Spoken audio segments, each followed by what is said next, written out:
अस्सलामु अलैकुम प्यारे दोस्तों। अल्लाह तबारक व तआला रिज़्क देने वाला राज़िक है, उसका कोई शरीक नहीं और उसके सिवा कोई इबादत के लायक नहीं। प्यारे दोस्तों, हम जो आपको सुनाने के लिए जा रहे हैं वो एक बुज़ुर्ग का वाक़िया है कि वो कारोबार के लिए, रोज़गार के लिए एक बार किसी जंगल से गुज़र रहे थे और काम के लिए घर से निकले थे। इबादत गुज़ार भी थे मगर ज़ाहिर है रोज़ी भी कमानी थी।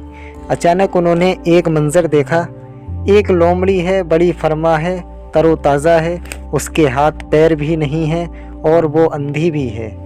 आप हैरान हो गए कि इसके ना हाथ पैर हैं, ना आँखें हैं, ना देख सकती है, ना चल फिर सकती है, तो ये खाती कैसे है?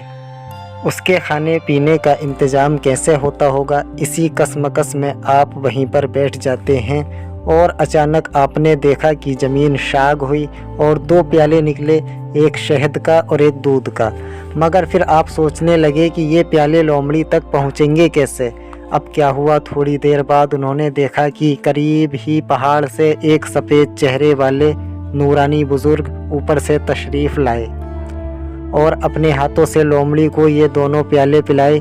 फिर प्याले ज़मीन के अंदर चले गए और वो बुज़ुर्ग वापस जाने लगे तो ये जो इबादत गुजार शख्स थे, बुज़ुर्ग थे, दौड़े और दौड़कर उनका दामन थाम लिया कि हुजूर, आप तारुफ़ तो करवाएं कि आप कौन हैं और आप क्यों आए थे इस लोमड़ी को खाना खिलाने। उन्होंने कहा कि मैं अल्लाह के फ़रिश्तों में से एक फ़रिश्ता हूँ और ये मेरी ड्यूटी है कि मैं सुबह शाम यहाँ पर आऊँ और ये जो ग़िज़ा है अपने हाथों से लोमड़ी को खिलाऊँ।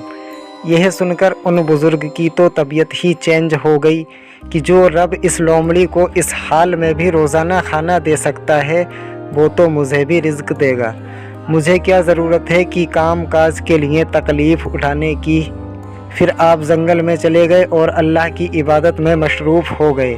कई दिन इबादत की, 7 दिन हो गए मगर कुछ खाने को ना मिला। भूख से बुरा हाल हो गया। फिर अल्लाह की बारगाह में फ़रियाद की कि ए मेरे मालिक, तू मुझे भी लुक़मा-ए ग़िज़ा अता फ़रमा। अब भूख बर्दाश्त करने की ताकत नहीं है, या फिर मेरी रूह कब्ज़ कर ले। अल्लाह की तरफ से इरशाद हुआ, ये पैगाम मिला कि ए मेरे बंदे, अपने हाथ से कमाओ, कोशिश करो, ख़ुद भी खाओ और मोहताजों को भी खिलाओ। अल्लाह करीम की तरफ से हुक्म मिला तो फिर उन बुज़ुर्ग ने क्या किया, पहाड़ से उतर गए और फिर अपने काम में लग गए, कमाने लगे। आधा खुद खाते, आधा गरीबों मोहताजों में तकसीम करते। इस वाक़ये से सीखने को ये मिला कि ये दुनिया आलमे असबाब है। तवक्कुल ये नहीं है कि बंदा घर में बैठ जाए कि बस अल्लाह रोज़ी देगा।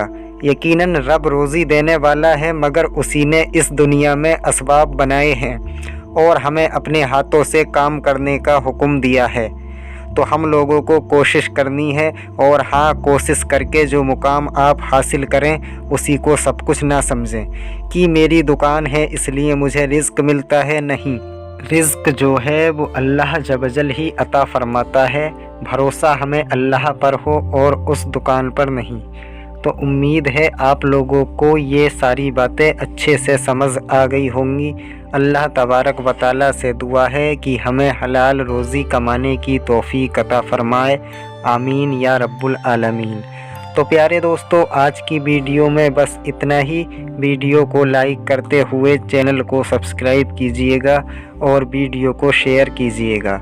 हम मिलेंगे इंशाअल्लाह फिर एक नई वीडियो में। तब तक के लिए अल्लाह हाफ़िज़।